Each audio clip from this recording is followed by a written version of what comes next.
பார்த்தோம்னா நம்ம இதுல ஒரு சில அப்செட்ஸ் பார்த்தா ஜிம்பாவே மேட்ச் ஆஸ்திரேலியாவுக்கு ஒரு ஊமை குத்து அனுப்பிச்சு விட்டானுங்க. அதே மாதிரி தம்பி சுபாஷ் சொன்ன மாதிரி அந்த இட்டாலி மேட்சுமே யாருமே எதிர்பார்க்கல. நேபாள் வந்து எப்படி ஜெயிச்சிருவாங்கன்னு பார்த்தா ஒரு விக்கெட் இல்லாம நேபாள இவனு வச்சு செஞ்சுட்டு போனானுங்க இட்டாலி. அந்த மாதிரி பயங்கர ஜாலியா தான் போய்கிட்டு இருந்தது.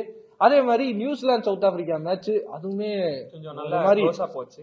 ஆனா பார்க்க ஒரு மாதிரி இந்த வாரத்தில் பார்த்த ஒரு சுவாரஸ்யமான மேட்சஸ்ல அதுவும் ஒண்ணுன்னும் போது இது எல்லாத்தையும் தூக்கி சாப்பிடுற மாதிரி ஒரு match, interesting thriller match, nail waiting match ever in the history of T20 நம்ம எழுதி சொல்லலாம். கண்டிப்பா வந்து ஆப்கானிஸ்தான் சவுத் ஆப்பிரிக்கா மேட்ச் சொல்லலாம். அந்த மேட்சை பார்க்காதவர்கள் பாவம். நீங்க அந்த மேட்சை ஜெயிக்கிறதை விட ரெண்டு பேரும் யார் நாங்க தோக்கிறதுக்கு பாடுபடுறோன்ற மாதிரி ரெண்டு பேருமே காமெடி ஆஃப் எரர்ஸ்ன்ற மாதிரி அவ்வளவு எரர்ஸ் பண்ணாங்க. கடைசியில அந்த ஒரு பால் மேபி அந்த ஒரே ஒரு டிசிஷன் நபியை இருக்கிறதுக்கு முன்னாடி குர்பாஸ் அடிக்கிருந்தாங்கன்னா 3 6 அடிச்சு எனக்கு இன்னும் ஒரு பால் இருந்தா 4 6 அடிச்சிருக்க மாதிரி கண்டிப்பா குர்பாஸ் அடிச்சிருப்பாரு.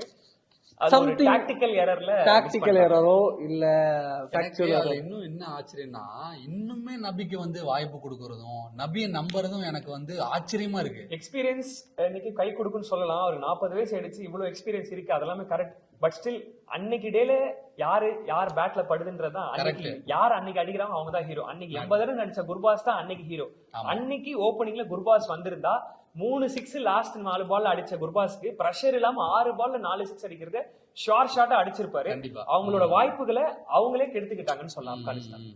அந்த மேட்ச்ல இவர் சொன்ன மாதிரி குர்பாஸ் ஹீரோவா இருந்திருந்தாலும் அந்த மேட்ச்லயும் ஒரு அன்சங் ஹீரோவா ஒரு பிளேயர் இருந்தாரு, வேற யாரும் இல்ல, நூர் அகமது. அவரை ஏன்டா பவுலிங் எடுத்துட்டு வந்தீங்கன்ற மேல இல்ல, நான் பேட்டிங் ஆடுவேன்னு ஊமை குத்தி சூப்பர் ஓவர்ல பேட்டிங்லாம் வந்து இறங்கி ஆடினது ஒரு சிஎஸ்கே ரசிகர்களா கொஞ்சம் ஆனந்தமா இருக்கு. ஆனா இப்போ வரைக்கும் ஒரு சிஎஸ்கே ரசிகரா எப்படி அவரை சேப்பாக்ல ஆடாம உட்கார வச்சாங்கன்றது ஒரு மிஸ்டேக் தான் சொல்லணும்.